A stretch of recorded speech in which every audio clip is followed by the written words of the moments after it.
দেখুন, বাংলাদেশ প্রসঙ্গে আপনাদের মধ্যে একটা বিরাট অংশের অভিযোগ যে নরেন্দ্র মোদীর সরকার কেন চুপচাপ বসে রয়েছে, এবং বিশেষ করে বাম এবং কংগ্রেস দলগুলি এবং তৃণমূল কংগ্রেস, তারা নরেন্দ্র মোদীর এই চুপচাপকে তার ভীরুতা বলে ব্যাখ্যা করতেও দ্বিধাবোধ করেনি। কিন্তু আপনাদের সামনে আমি বারবার একটা তথ্যই দিয়েছিলাম, বালাকোটে যখন পাকিস্তানের দিকে সার্জিক্যাল স্ট্রাইক করেছিল ভারত, তার আগের মিনিট পর্যন্ত আপনারা তো ছেড়ে দিন, পাকিস্তান পর্যন্ত জানতে পারেনি। এমনকি সব থেকে বড় ভারতের মধ্যে এখনো পর্যন্ত সামরিক যে অভ্যুত্থানের ঘটনা, সেটা হচ্ছে অটল বিহারী বাজপেয়ীর সময় সকলকে লুকিয়ে যেভাবে পারমাণবিক বিস্ফোরণ পরীক্ষাটি করা হয়েছিল, সেটি ইউএস চায়না কোনো স্যাটেলাইট ধরতে পর্যন্ত পারেনি তার 1 মিনিট আগে পর্যন্ত। তো সেই কারণেই আপনাদের সামনে আমি বলেছিলাম যে কংগ্রেস এবং সিপিএম এর প্রোপাগান্ডার মধ্যে পড়বেন না। তার কারণ তোষণের রাজনীতি করে আসা দলগুলির প্রোপাগান্ডাতে পড়া মানে কার্যত সংকটকালে ভারতের দিক থেকে মুখ ফিরিয়ে নেওয়ার সমান হয়ে যাবে। এবং তার প্রমাণ আজকে আমি দেবো, যে নরেন্দ্র মোদী যে হাত গুটিয়ে বসে নেই, তার প্রমাণ আপনারা পাবেন। ইতিমধ্যেই বাংলাদেশের হাঁটু কাঁপতে শুরু করে দিয়েছে। আজকে আপনাদের সামনে প্রমাণ অবশ্যই করব আমার এই কথার ভিত্তি। এবং খেলাটা ঘুরে গেল কখন বলুন তো? এই সোমবার দিন আপনারা জানেন, একেবারে উচ্চ পর্যায়ের একজন বিদেশ সচিব বিক্রম মিশ্রি, তিনি যখন বাংলাদেশে গিয়েছিলেন, এই প্রথম বাংলাদেশের এই ইস্যুর মধ্যে একটা টানাপোড়েনের মধ্যে ভারতের উচ্চপদস্থ কোনো এক বিদেশ সচিব তিনি গিয়েছিলেন বাংলাদেশে, এবং তারপরেই কিন্তু খেলাটা অন্যরকম ভাবে ঘুরতে শুরু করেছে। শুধু তাই নয়, ইতিমধ্যেই বাংলাদেশের কাঙাল অবস্থাটা আরো একবার প্রকাশ্যে চলে এসেছে।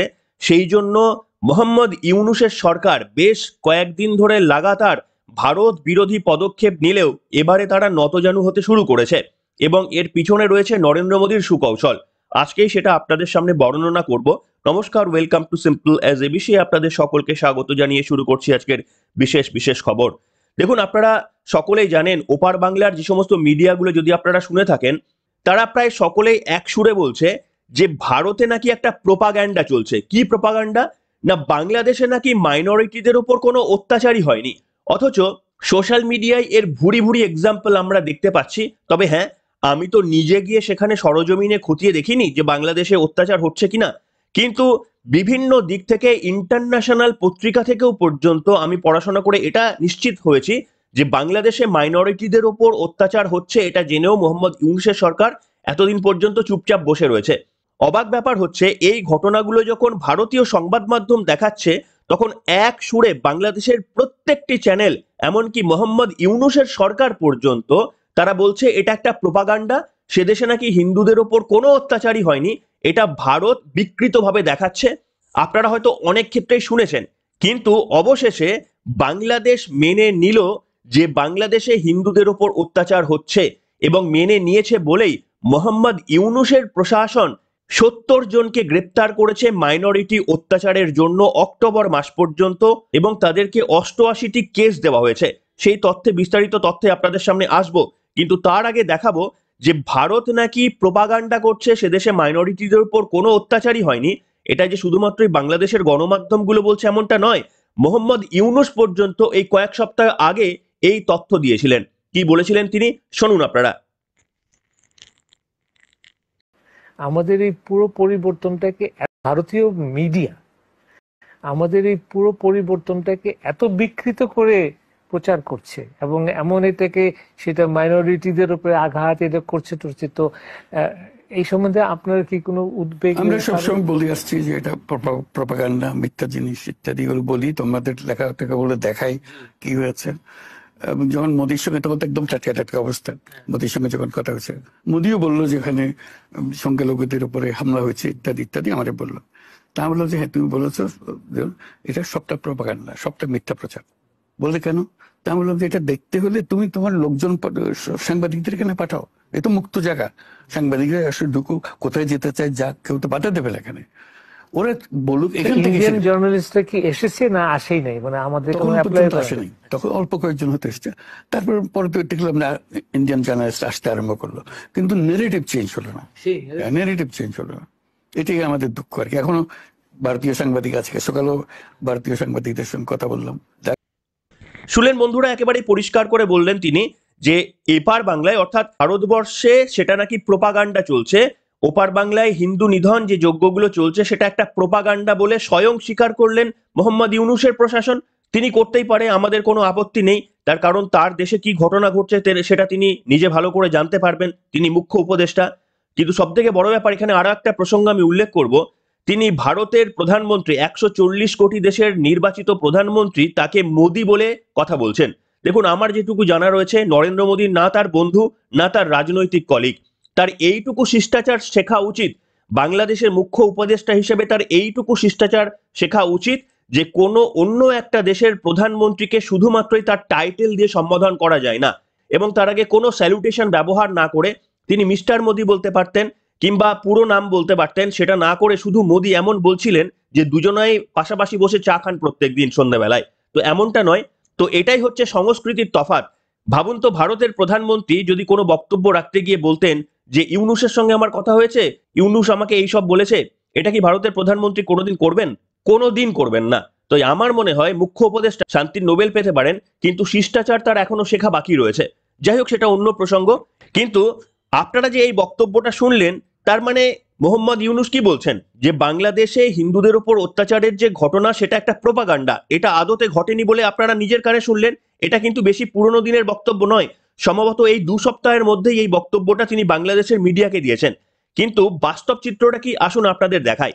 দেখতে পাচ্ছেন একটা সংবাদ মাধ্যমে প্রকাশ পেয়েছে, এটা 11 তারিখে প্রকাশ পেয়েছে, বাংলাদেশে সংখ্যালঘুদের নির্যাতনের অভিযোগে 70 জন গ্রেপ্তার, জানালো মোহাম্মদ ইউনূসের সরকার।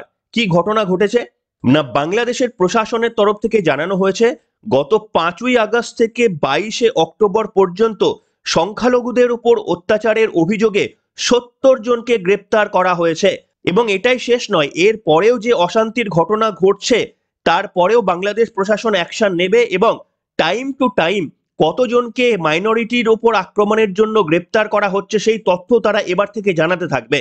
মঙ্গলবার বাংলাদেশের তদারকি সরকারের মুখ্য উপদেষ্টা মোহাম্মদ ইউনূসের প্রেস সচিব মোহাম্মদ শফিকুল আলম জানান, প্রাক্তন প্রধানমন্ত্রী শেখ হাসিনা দেশ ছাড়ার পর থেকে অক্টোবরের মাঝামাঝি সময় পর্যন্ত বাংলাদেশে অশান্তির ঘটনায় 68টি মামলা হয়েছে, গ্রেপ্তার হয়েছে 70 জন। সংখ্যালঘুদের অত্যাচারের অভিযোগেই এই মামলাগুলি দায়ের হয়েছে। পুলিশের দেওয়া তথ্যের ভিত্তিতেই এই তালিকা তৈরি হয়েছে বলে জানিয়েছেন শফিকুল।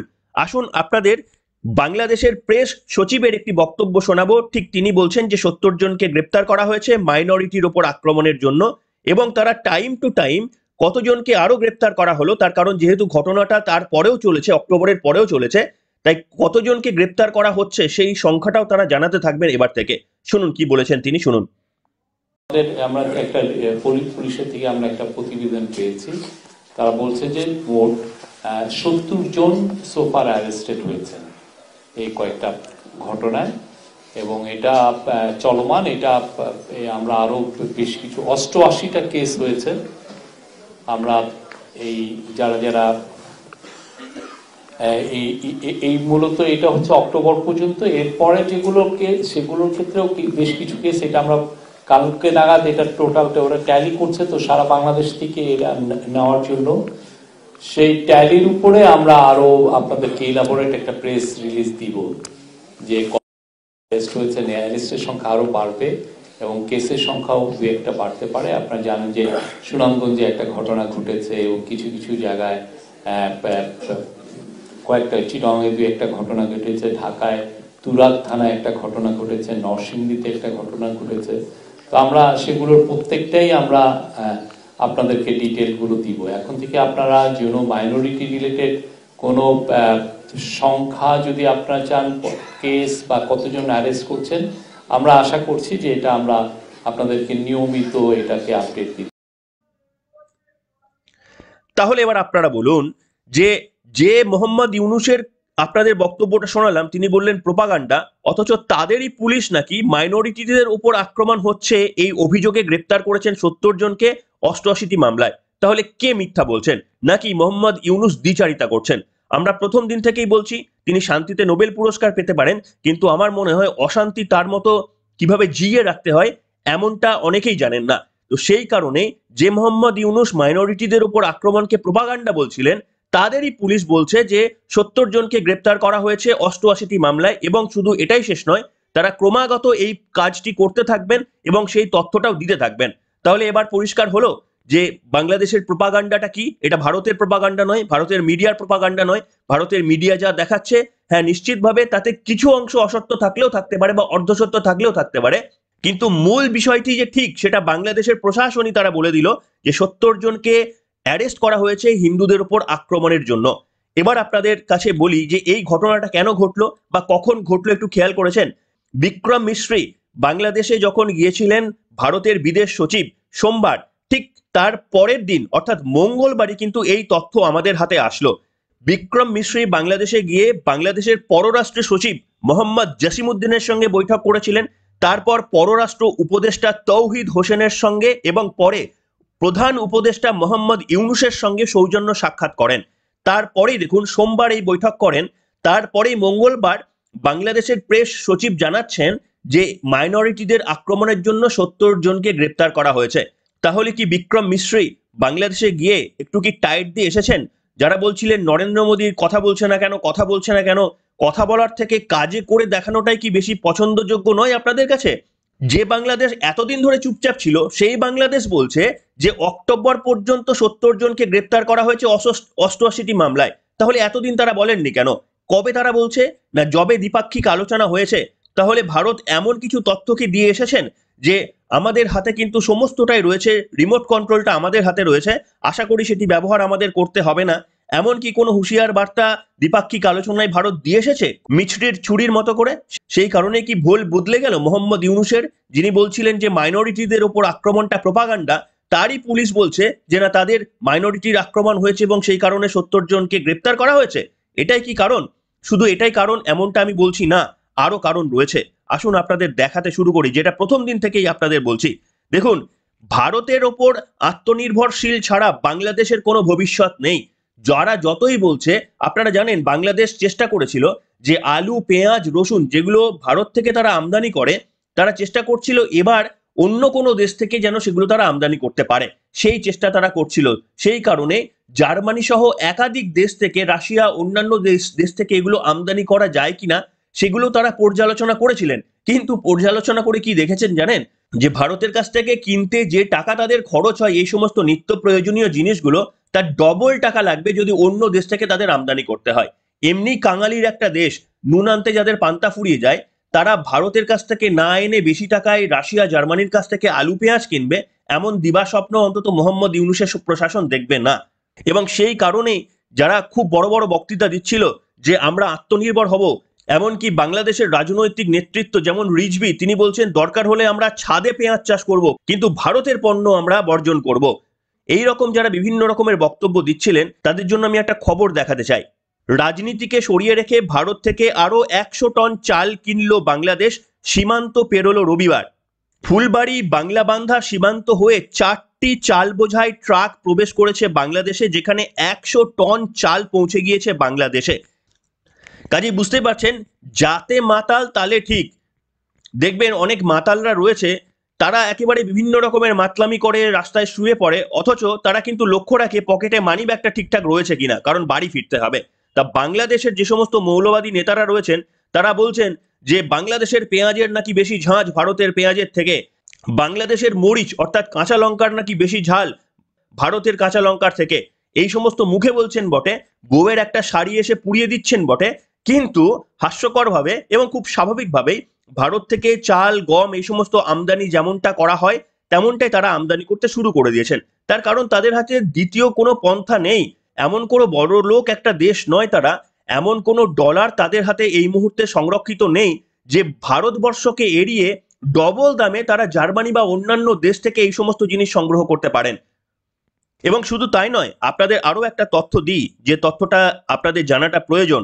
সেটা হচ্ছে ইতিমধ্যেই জিনিসপত্রের দামে আগুন লেগে গিয়েছে বাংলাদেশে এবং গত 4 মাসের মধ্যে সর্বোচ্চ মুদ্রাস্ফীতিতে পৌঁছে গিয়েছে মোহাম্মদ ইউনূসের নেতৃত্বে বাংলাদেশ। কি ঘটনা আসুন আপনাদের একটু বলে শোনাই। বাংলাদেশের কিন্তু চিন্তা এক লাফে অনেকটাই বাড়িয়ে দিয়েছে মুদ্রাস্ফীতি। একে একে বাড়ছে নিত্য প্রয়োজনীয় জিনিসের দাম। পরিসংখ্যান বলছে নভেম্বরে 11.38% পৌঁছে গিয়েছে বাংলাদেশের মুদ্রাস্ফীতি, যা গত 4 মাসের মধ্যে সর্বোচ্চ। প্রধানত খাদ্যের অগ্নিমূল্যের কারণে এই পরিস্থিতি সৃষ্টি হয়েছে। এক সপ্তাহ আগে মুদ্রাস্ফীতির বিষয়ে এই তথ্য জানিয়েছে বাংলাদেশ ব্যুরো অফ স্ট্যাটিস্টিক্স। গত অক্টোবরে বাংলাদেশে যেখানে মুদ্রাস্ফীতি ছিল 10.87%, নভেম্বরে প্রায় 2% বেড়ে গিয়ে সেটা দাঁড়ায় 13.80%, যা এক মাস আগেও ছিল 12.66%। কাজে বুঝতেই পারছেন, ভারতের যেখানে মুদ্রাস্ফীতি ওই 5%-এর কাছাকাছি, 5.5%-এর কাছাকাছি, যেটা ভারত চেষ্টা করছে 4%-এ নামিয়ে আনা, সেখানে বাংলাদেশের মুদ্রাস্ফীতি প্রায় 14%, অর্থাৎ প্রায় 3 গুণ বেশি হচ্ছে বাংলাদেশের মুদ্রাস্ফীতি। এই রকম যখন পরিস্থিতি, মোহাম্মদ ইউনূসের আর কি করার আছে বলুন?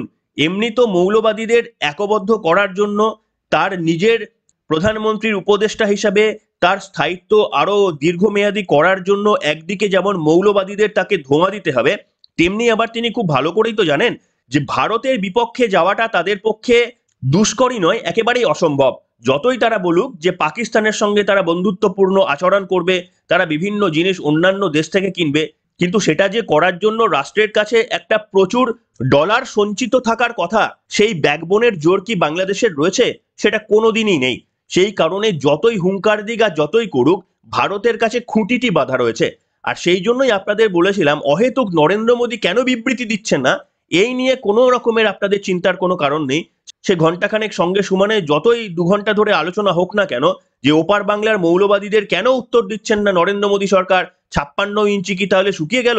এই প্রশ্নগুলো মিডিয়া তুলতে পারে, এই প্রশ্নগুলো বাম এবং কংগ্রেস তুলতে পারে, কিন্তু আপনারা যারা পশ্চিমবঙ্গে বা ভারতবর্ষের নিরপেক্ষ মানুষরা রয়েছেন, যারা চান যে প্রকৃত সত্যটা জানতে, তাদের আমি বারবার বলেছি যে দেখুন, এই অশান্তির মধ্যে ভারতের নাক গলানো এই কারণেই উচিত না।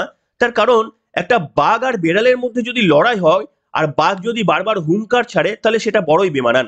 বাঘ আর বেড়ালের মধ্যে যদি লড়াই হয়, দেখবেন যে বেড়াল প্রচুর হুঙ্কার ছাড়ছে, এটাই নর্মাল। বেড়াল ম্যাও করবে, বেড়াল একদম মনে হবে যে বাঘের মতো আচরণ করছে, গোপ ফুলিয়ে আক্রমণ করতে আসবে, এটাই স্বাভাবিক। কিন্তু বাঘ, সে ধীর এবং স্থির হয়ে বসে থাকবে এই কারণে, সে জানে যে যখন আমার প্রয়োজন, সেই প্রয়োজনে আমাকে কি করতে হয় সেটা আমার হাতেই রয়েছে। তাই অহেতুক মিডিয়ার টিআরপি বাড়ানোর মতো করে এইরকম নরেন্দ্র মোদীর প্রশাসনের ভূমিকা নিয়ে প্রশ্নচিহ্ন ফেলার কোনো কারণ নেই। তার কারণ, বিক্রম মিস্ত্রি যাবার পরেই সেখানে কার্যত বাংলাদেশ প্রশাসন এসে বলতে শুরু করে দিল, হ্যাঁ মাইনরিটির উপর আক্রমণ হচ্ছে। অথচ আপনাদের দেখালাম এই কয়েক সপ্তাহ আগে পর্যন্ত মোহাম্মদ ইউনূস যেটাকে প্রোপাগান্ডা বলছিলেন, কি এমন ঘটলো, বিক্রম মিস্ত্রি সেখানে পৌঁছে কি এমন বার্তা দিলেন, যার ফলে বাংলাদেশের খেলাটা পুরো ঘুরে গেল। এবং তারা বলছেন যে না না, মাইনরিটিদের উপর আক্রমণ হয়েছে এবং আমরা তার উপর ব্যবস্থা নিয়েছি। মনে রাখবেন, এই প্রথমবারের জন্য বাংলাদেশ অফিসিয়ালি স্বীকার করলো যে মাইনরিটিদের উপর আক্রমণ হয়েছে, তার জন্য বাংলাদেশ প্রশাসন ব্যবস্থা নিচ্ছে, এই প্রথমবারের জন্য তারা স্বীকার করলো। এর পিছনে কি ভারতের বৈদেশিক স্ট্র্যাটেজি নেই বলছেন? যারা বলছেন নেই, তারা মূর্খের স্বর্গে বাস করছেন। সেই কারণেই এই বিক্রম মিস্ত্রি যাওয়ার পরেই কিন্তু খেলাটা ঘুরেছে। আর এটা তো সবে শুরু, কিভাবে খেলা আরো পাল্টায় আপনারা দেখুন। বাংলাদেশের এই মোহাম্মদ ইউনূসের সরকার পর্যন্ত হাসিনার থেকে আরো বেশি করে ভারতের সঙ্গে সম্পর্ক কিভাবে বজায় রাখার আপ্রাণ চেষ্টা করবে, আর কয়েক মাসের মধ্যেই সেটুকুও লক্ষ্য রাখুন। এর জন্য মোদীকে একটি বাক্য খরচ করার প্রয়োজন হবে না। আর আপনারাও দয়া করে ভারতের উপর চাপ সৃষ্টি করার কোনো প্রয়োজন আপনাদের পড়বে না যে কেন তারা কোনো বক্তব্য রাখছেন না। ভারত যেটা করার সেটা কিন্তু একেবারেই ভেতরে ভেতরে করছে। আপনাদের বললাম যে সার্জিক্যাল স্ট্রাইকের আগে পাকিস্তান কেন কেউ জানতে পারেনি যে ভারত সার্জিক্যাল স্ট্রাইক করতে যাচ্ছে। তাই ভারতের বৈদেশিক নীতির উপর ভরসা রাখুন। এটা কংগ্রেস জামানা নয় যে সবকিছু হজম করে নেব। পাকিস্তানি জঙ্গিরা যখন মুম্বাইয়ে গিয়ে অ্যাটাক করেছিল, হামলা চালিয়েছিল, তারপরেও একেবারেই মনমোহনের প্রশাসন হাত গুটিয়ে বসেছিল, কিচ্ছুটি করেনি। তাদের মুখ থেকে অন্তত বাংলাদেশ প্রসঙ্গে আর কি করা উচিত প্রধানমন্ত্রীর, সেই বক্তব্য শোনার আমাদের কোনো প্রয়োজন নেই।